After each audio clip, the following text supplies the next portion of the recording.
They told you a salary is stability. They told you if you get a good job, show up, work hard, move up, you'll be fine. But you're not fine. You're tired in a way sleep doesn't fix. You're doing the right things and still watching your life get smaller. You're earning more than you used to, yet feeling poorer than you've ever felt. Every month becomes a puzzle where the pieces don't fit. Rent, groceries, insurance, transportation, childcare, debt, a few basic comforts. And then the month is gone. And the scariest part isn't that money is tight.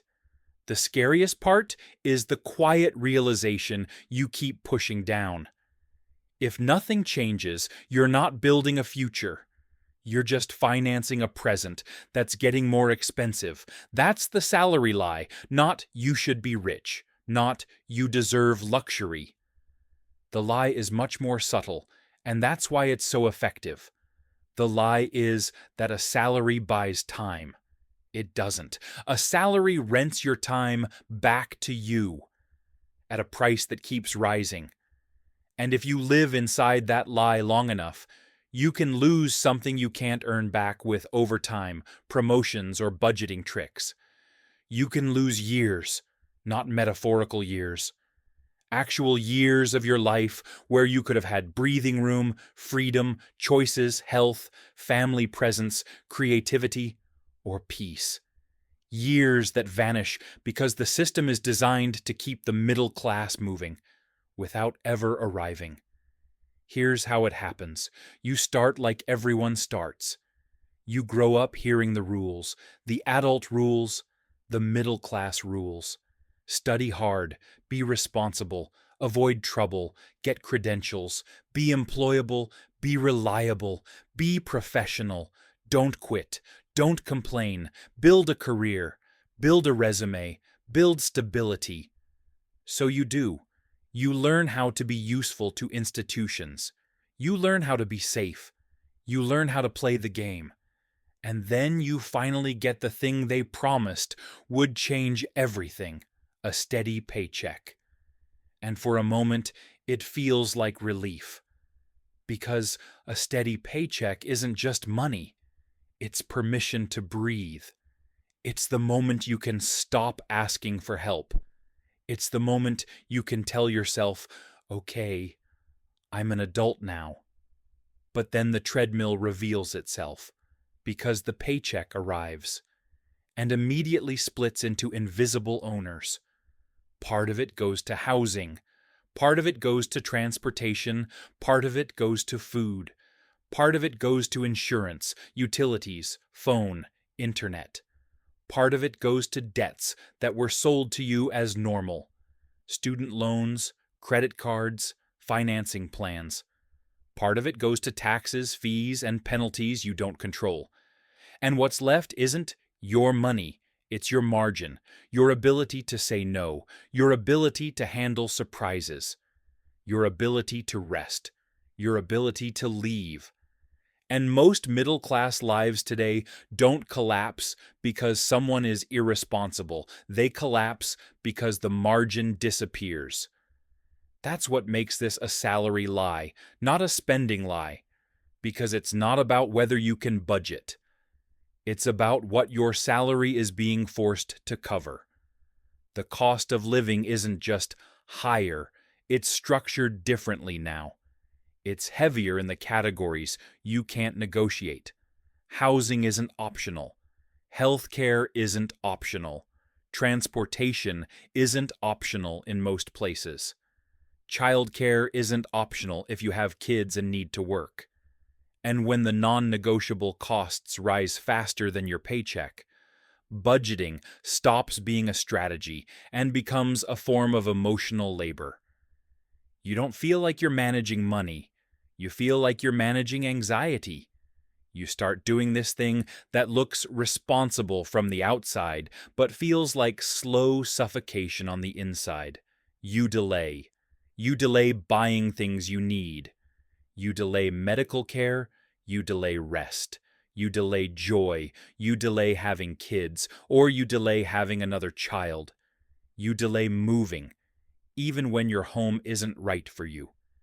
You delay leaving a job that's draining you. You delay leaving a city that's crushing you. You delay leaving a relationship that isn't working. Because your salary can't buy you the freedom to move. It can only buy you the ability to endure. And the world praises endurance. Look how hard you work. You're so disciplined. You're so strong. But if strength is your only plan, then your life becomes a test you never signed up for. Now here's the part people miss. The salary lie doesn't steal 20 years by taking a big, obvious chunk. It steals years by shaving off choices, one small compromise at a time, until the compromises become your personality. You tell yourself you'll start living later, after the debt is lower, after you get the raise, after you move, after you feel stable, after you catch up. But catching up is the trap, because the system keeps moving the finish line. Every time your salary goes up, the cost of being normal goes up with it. A slightly better apartment, a slightly better neighborhood, a slightly safer car, a slightly better school district, a slightly better insurance plan, a slightly better phone because your old one is slow and you use it for work, a slightly better wardrobe because you're professional now, a slightly better lifestyle because you're exhausted and you need something to make life feel worth it. And none of these are luxuries in your mind. They're adjustments. They're what it takes to maintain dignity, to keep up with what adulthood requires. But the system is built so that your dignity is expensive, and your salary is the leash. Because a salary is a controlled stream. It's predictable, but it's also fragile. You know exactly what happens if the stream stops. Not in theory, in your body, in your chest, in your sleep, in the way you check your bank app and feel your mood shift. That's the hidden power of a salary. It trains your nervous system to fear interruption, so you become reliable, you become polite, you become careful, you become the kind of person who can tolerate more than you should, because you have bills that don't care how you feel. Now, at this point, someone always says the obvious line, get a higher salary. And yes, higher income helps. But the lie isn't, never try to earn more. The lie is believing income alone fixes what is actually structural. Because the middle class isn't losing because they're lazy. They're losing because they're paying for a system that turned basic life into subscriptions. Think about the categories that eat a paycheck now. Housing is not just shelter. It's a financial gate. If you rent, you're paying for stability you never own. If you buy, you're paying for access and interest and maintenance and taxes and insurance and repairs, and you're still one major surprise away from stress. Healthcare is not just care. It's a risk contract. You're paying not to be ruined. You're paying to avoid disaster. Education is not just learning. It's a ticket. And tickets got expensive. Transportation is not just movement. It's participation. If you can't move, you can't work. You can't access opportunities. You can't live normally. Utilities, internet, phone, these aren't extras anymore. They're infrastructure. And when infrastructure is privatized, your paycheck becomes a pipeline that feeds multiple systems before it ever reaches you. So, what does the salary lie actually say in plain language? It says, if you keep working, your life will naturally get better. It implies progress is automatic. It implies time is on your side. It implies the system rewards effort. And when your life doesn't get better, You do the most dangerous thing a good person can do. You blame yourself. You think you're doing something wrong. You think you're behind because you're not disciplined enough, not motivated enough, not smart enough, not optimized enough. So you try harder. You read books. You watch videos. You cut spending. You track budgets. You find side gigs. You improve your skills. You chase promotions. You become more efficient.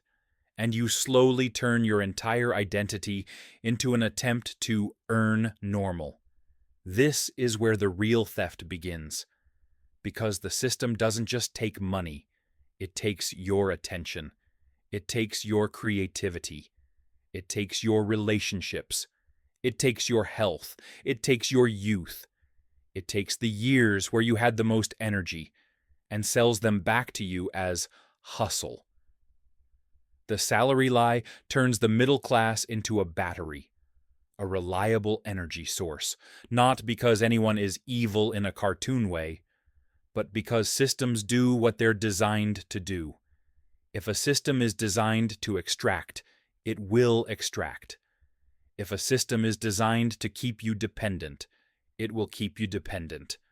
And the modern salary system is dependency with benefits.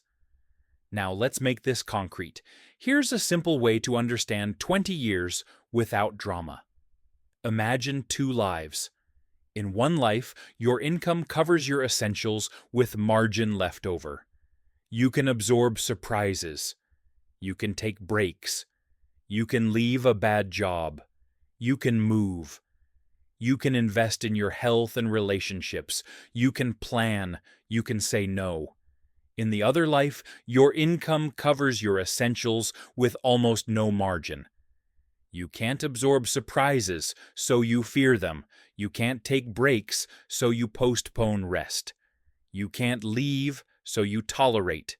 You can't move, so you settle. You can't plan, because planning requires stability and breathing room. So your life becomes reactive. You don't make choices. You manage consequences. Now here's the time theft.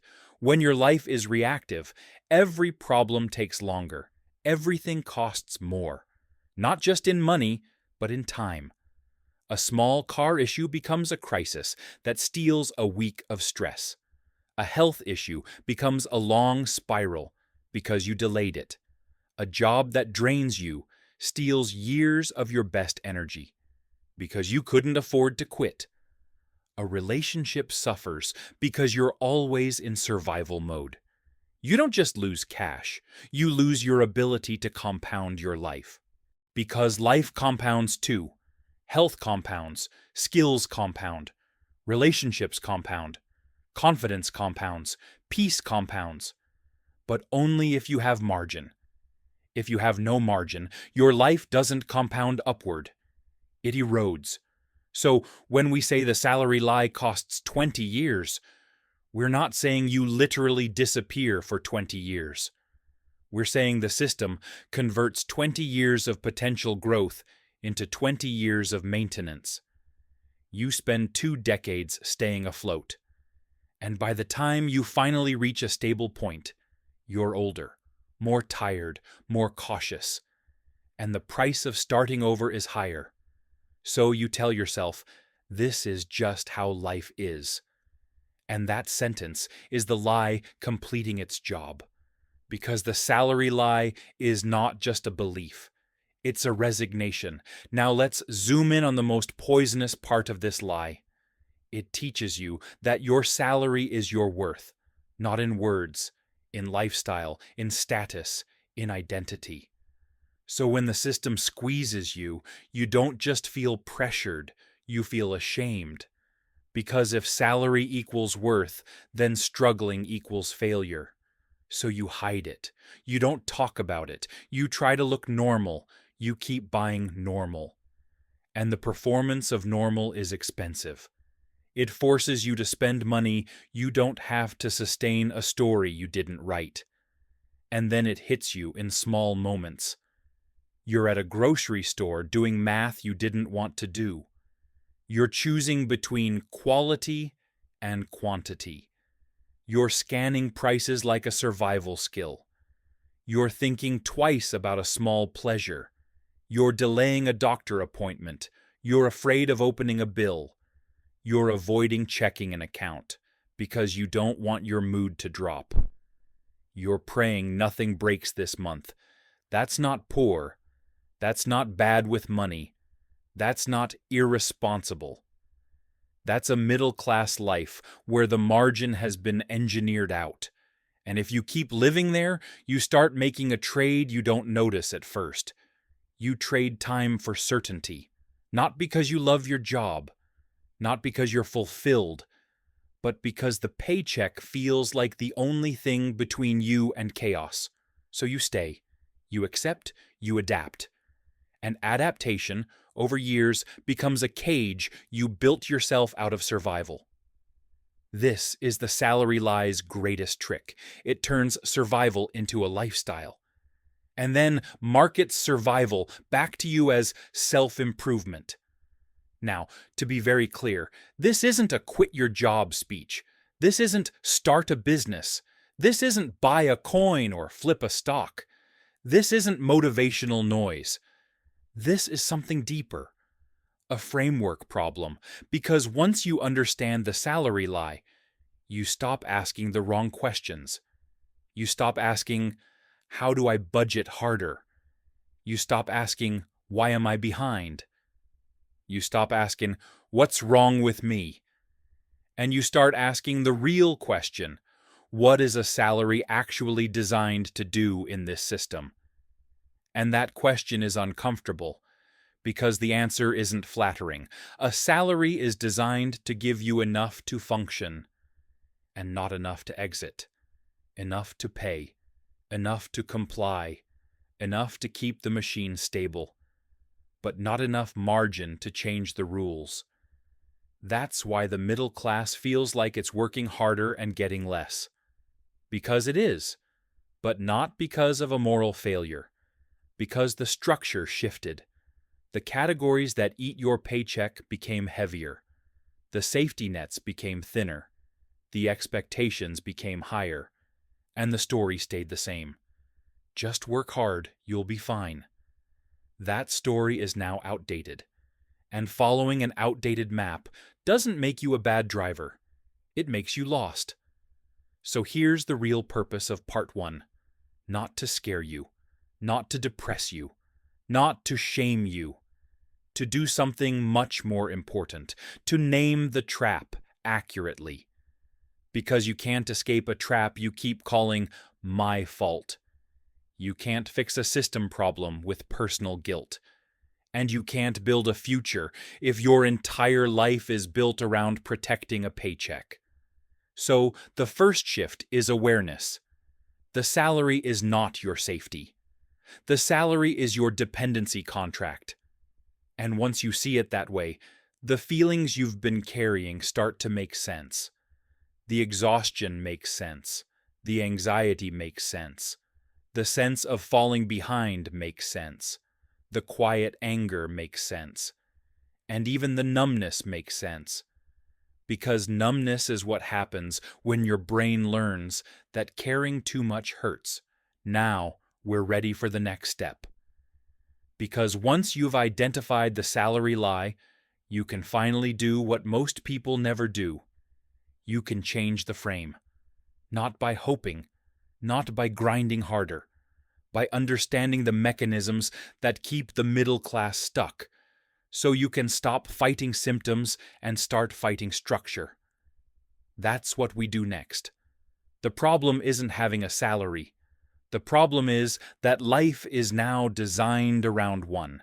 Your housing depends on it. Your healthcare depends on it. Your transportation depends on it. Your ability to rest, move, leave, or say no depends on it. That means your salary isn't just income anymore. It's permission. And the system quietly changed the rules. Your income is flexible. Your costs are not. Rent is fixed. Bills are fixed. Insurance is fixed. Basic survival is fixed.